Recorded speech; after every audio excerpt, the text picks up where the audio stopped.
I think there's an easy answer to your question of why don't you see so-called anarcho-capitalists manning the barricades, figuratively or literally. And I think what you need to understand is that there is a very broad disagreement between those who hold to individualism and those that believe in collective social action.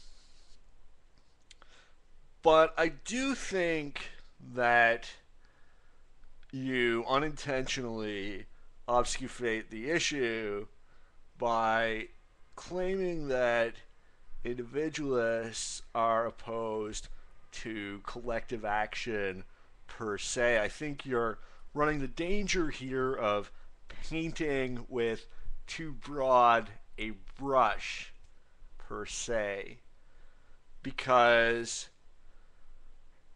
just because we're opposed to the existence of the state and the use of force, the initiation of force, aggression, doesn't mean we're opposed to collective action.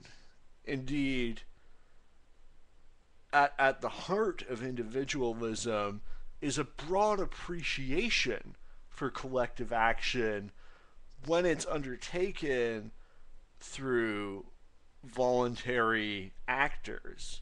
It's only evil or coerced interactions that we have a problem with. The well, not simply the vast spectrum of society, but the totality of society itself, which excludes the state being separate and unequal to society, not a part of, but entirely apart and in conflict.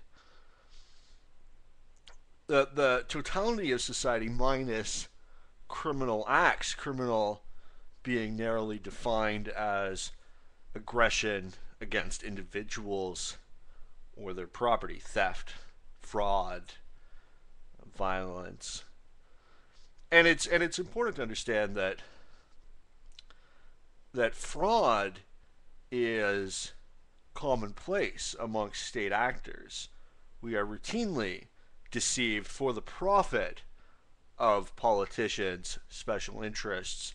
Quite literally, that is the whole game. We are you have the so-called do-gooders that provide justification, but that's not the reality of why state actions occur. It's not the convenient fiction that sounds palatable. That yeah, that's a good cause. I'm some very sympathetic victim is lulled out, and then but that's not why they decided to do it at all. They came up with that after the fact in order to sell it to us. But in reality, the answer is always economic. Somebody benefits a great deal, millions, billions of dollars, and that is why it happens. So, but they lie to us. They defraud us into saying, well, we're doing it for this reason when they're doing it for that reason, and that's the very legal definition of fraud. But you can never try the state, because it's the state that decides if a crime happened. And when it comes to the state itself, they say no crime happened here, and you have no recourse because they have a legal monopoly on arbitrage. And if I had a legal monopoly on arbitrage, I would say you owe me $500, and you'd say no, and I'd say, well, we'll go to the judge, and I'm the judge, and I say, well, actually, yeah, you do, and that's so you can't have that sort of power imbalance.